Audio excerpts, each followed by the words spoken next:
শেখ হাসিনার বিরুদ্ধে আরও ১১ হত্যা মামলা, বিস্তারিত থাকছে প্রতিবেদনায়। সাবেক প্রধানমন্ত্রী শেখ হাসিনার বিরুদ্ধে আরও ১১টি হত্যা মামলা দায়ের তথ্য পাওয়া গেছে। গত ২৫শে আগস্ট থেকে ১ সেপ্টেম্বর পর্যন্ত রাজধানী ঢাকা মহানগর ও ঢাকা জেলার বিভিন্ন থানায় এসব মামলা করা হয়েছে।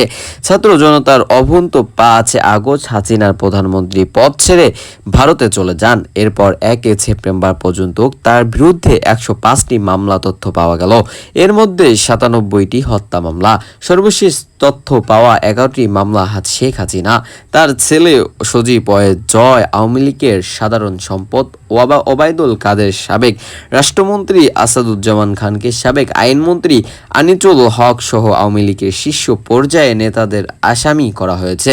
এছাড়া পুলিশের সাবেক মহাপরিষদ আইজিপি চৌধুরী আব্দুল আল মামুন, ঢাকা মহানগর পুলিশের ডিপিআই সাবেক কমিশনার হাবিবুর রহমান, সাবেক ডিপি প্রধান হারুন আর রশিদ, আওয়ামী লীগের যুবলীগ ছাত্রলীগ বিভিন্ন পর্যায়ের নেতাদের আসামি করা হয়েছে।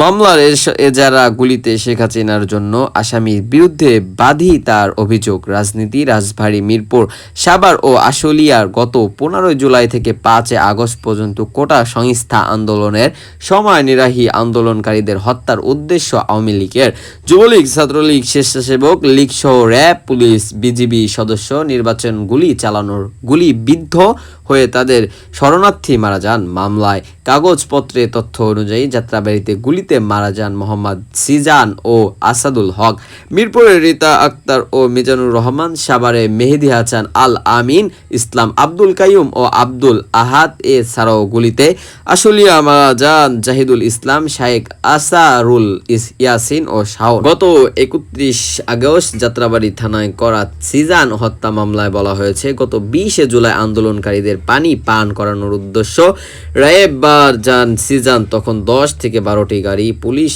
ও স্থানীয় আওয়ামী লীগের, যুবলীগ ও ছাত্রলীগের ক্যাডার বাহিনী গুলি ছেড়ে গুলি লেগে সিজানের শরীরে পড়ে। সিজানকে ঢাকা মেডিকেল কলেজে হসপিটালে নেওয়া হলে কর্মকর্তা চিকিৎসা মৃত ঘোষণা করেন। সিজানের মৃত্যু শোক সাইতে না পেয়ে গত ২৯ জুলাই তার স্ত্রী রাবেয়া মিষ্টি আত্মহত্যা করেন।